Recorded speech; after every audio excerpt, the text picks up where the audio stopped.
जिले के सेमरिया से कांग्रेस विधायक अभय मिश्रा ने आज पत्रकारों से चर्चा करते हुए जिला प्रशासन पर गंभीर आरोप लगाए हैं, जिन्होंने खनिज विभाग पर लाखों रुपए महीना वसूली करने सहित आबकारी विभाग पर फर्जी बैंक गारंटी फर्जीवाड़ा का आरोप लगाया है। उन्होंने कलेक्टर पर भी आरोप लगाते हुए कहा कि सबसे ज्यादा भ्रष्टाचार खाद्यान्न में होता है। चारों तरफ लूट मची हुई है। कोई भी अधिकारी पहले तो रीवा आना नहीं चाहता और जो आ जाता है वो जाना नहीं चाहता।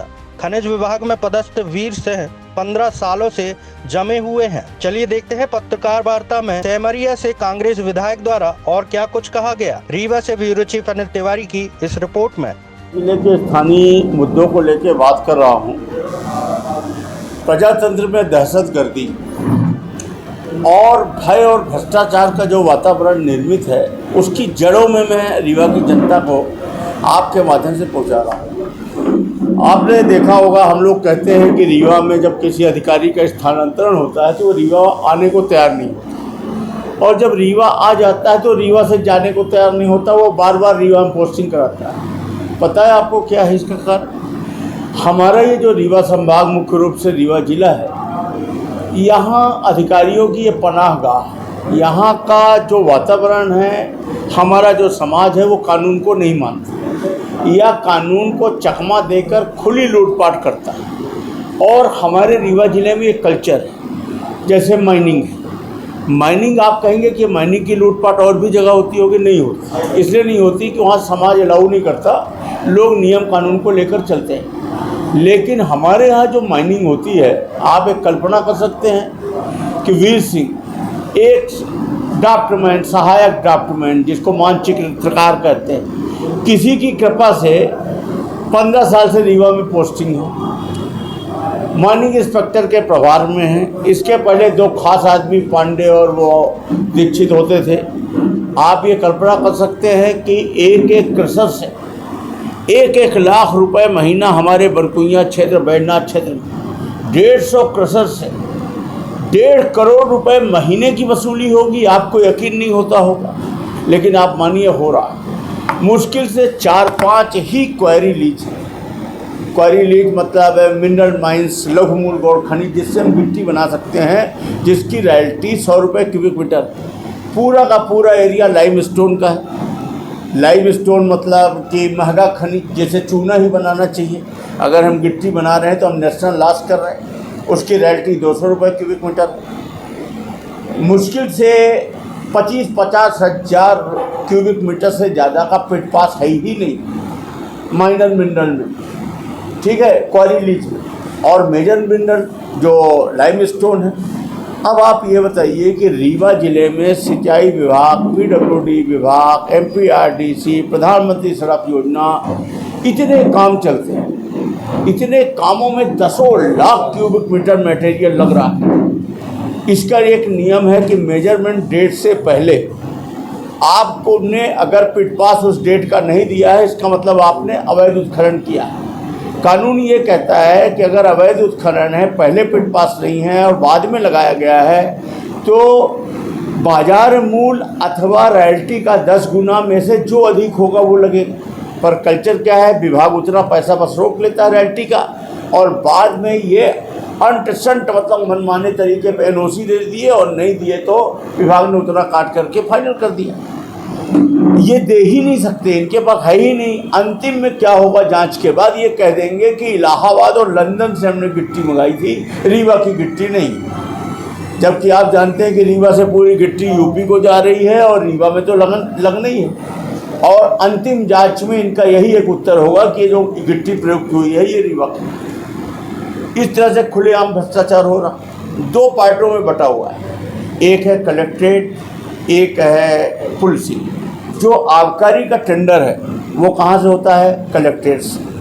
खाद्यान्न का खेल, गेहूं उपार्जन का, धान उपार्जन केंद्र कहाँ से निर्धारित होते हैं? कलेक्ट्रेट से।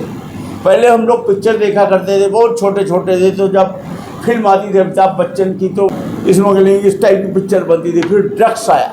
अब आज की डेट पे खाद्यान्न से बढ़िया स्मगलिंग और उससे जो वसूली होती है। अब आप देखिए पिछले 2-3 वर्षों से जो गुंडे टाइप के लोग हैं, आपराधिक कृत्य के लोग हैं, जिन पे 10-10 मुकदमे हैं और वो समितियां खाली पड़ी हुई, समिति प्रबंधक खाली हैं, उनको गेहूं उपार्जन का काम नहीं दिया जा रहा। नेताओं के दबाव में वो भारतीय जनता पार्टी के कार्यकर्ता बन गए हैं, भारतीय जनता पार्टी के लिए बूथ लूटते हैं और बदले में उनको मोटी कमाई कमाने के लिए और नेता उन्हीं से अपना टेंट लगवाते हैं, राजनीतिक खर्चा उठवाते हैं, उनको उपार्जन के केंद्र दिलाए हैं और कहने को दिए हर वर्ष आपको नया देना चाहिए, स्व सहायता समूहों को देना चाहिए।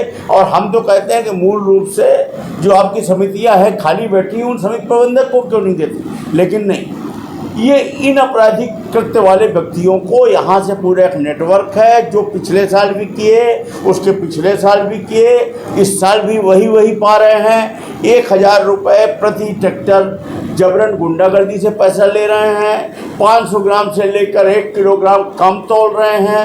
और अगर मोतीलाल जी वो कागज़ दीजिएगा खाद्यान्न वाला, दिनों में देख लीजिए ट्रिपल मर्डर हुआ, एमपीबी के उसको अधिकारी को गोली मारी जा रही। हाँ, गोविंदगढ़ में आपने देखा एमपीबी के अधिकारी को गोली मारी जा रही। 3 दिन पहले संजय गांधी अस्पताल में एक्सरे वाले को गोली मारी जा रही। जबा में नाबालिग के साथ गैंग रेप हो रहा, 1-1 करोड़ का गांजा पकड़ा जा रहा। ये सब आप देख रहे हैं कि नहीं देख रहे? अराजकता का माहौल पूरी तरह से रीवा जिले में व्याप्त है, पूरा जिला त्राही कर रखा है। सही, इस सरकार ने लोगों को उनके हाल पर छोड़ दिया है।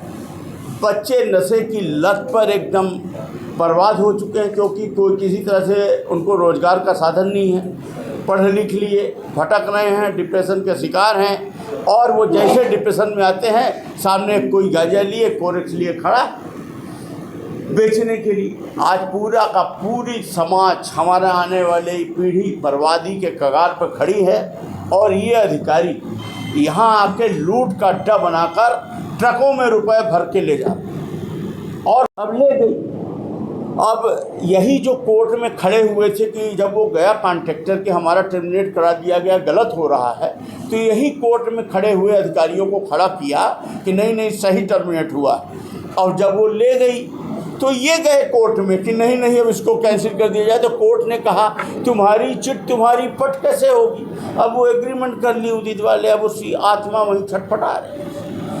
मेरा ये कहना है कि ये रीवा का खेल है, इसको पब्लिक को, इसको यही रीवा रिंग रोड बेला से सिलपरा, इसको सबको पब्लिक को बताइए, रीवा की पब्लिक जाने। पहले माननीय मुख्यमंत्री जी शिवराज जी 18 साल से वो खिलाड़ी आदमी बैक से खेलते थे, पीछे से, फ्रंट में नहीं आते थे। आज वर्तमान मुख्यमंत्री जी फ्रंट लेके खेल रहे हैं। वो कैपेबल थे तो वो पीएस से प्रशासन चलवाते थे। इन्होंने इलाके बांट दिए हैं, यहाँ का तुम मुख्यमंत्री, वहाँ का तुम मुख्यमंत्री, वहाँ का तुम मुख्यमंत्री। आप यकीन नहीं करेंगे, इस लोकसभा चुनाव में एक कॉन्ट्रैक्टर से पैसा वसूला, एक कॉन्ट्रैक्टर से। हमारी पारिवारिक कंपनी तक नहीं बची, मैंने सबको पैसा बांधा गया इस चुनाव में और दोनों हाथ से लूट जारी है। और बाहर देश का दुर्भाग्य होने क्या वाला है। मुझे तो लगता है कि अगर ये सरकार फिर बन गई तो जो हाल पाकिस्तान का है, आप देखिए वहाँ जब कोई शासक आता है तो पहले वाले को फांसी चढ़ा देता है दोनों हाथ से। लगभग हम उसी तर्ज पे हैं। आपसे हम गुहार लगाते हैं कि मीडिया के लोग, आप तो देश बचाने के लिए कुछ मदद करो, रीवा का सच रीवा की जनता के सामने रखो। धन्यवाद, नमस्कार।